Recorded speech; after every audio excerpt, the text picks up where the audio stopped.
Okay na ba? Alala niyo ba to? Iba yung ano na dati. Hindi ko siya tinapon. Kasi, I just need it. Ang gamit ko. Soya oil. Pero konti lang.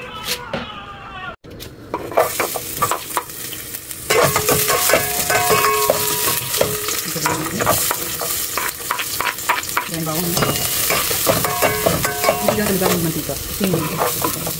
Here. Ay, kumano yung ano kulay na.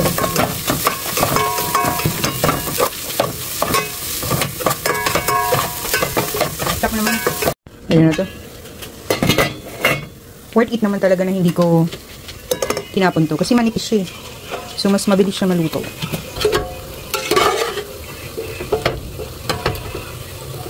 So, ganito yung ginagawa ko. Hindi ko na ginagamit ulit yung anong sabaw. Panibagong sabaw. Ewan ko lang. Ganun ako eh. Anything. Pag pinapakuluan ko. So, feeling ko para matanggal naman yung mga fats. Arte, diba? Para mawala yung mga fats.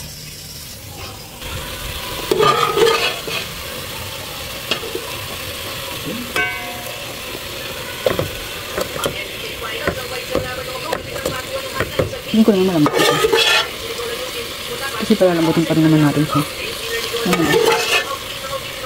This is, I bought it sa supermarket. Naka-alwal-alwal kasi sumahod, diba? So, kaya naman tayo ng ano. Niresearch ko to. Compare sa, part pa rin naman siya ng red meat. Pero niresearch ko sa, mas low yung fats niya. Compare sa pork. Kasi this is baka. So, okay to. So, takpan muna natin. Or,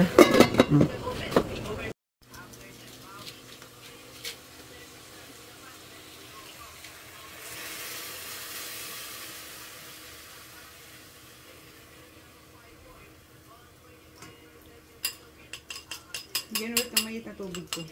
Okay na.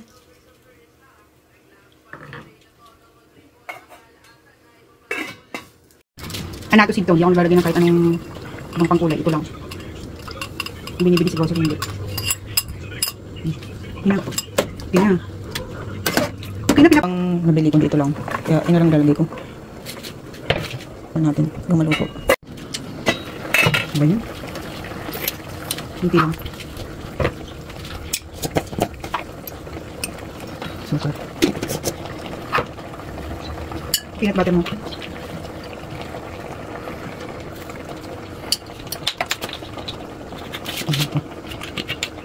Linis ba yan? Hindi ba yung pinagawa ng kape? Ha? Palagay ko na po lahat. O, nagamit ko yung galing US. Hindi natin ulit. Alam na ako. Okay. Okay. Glass.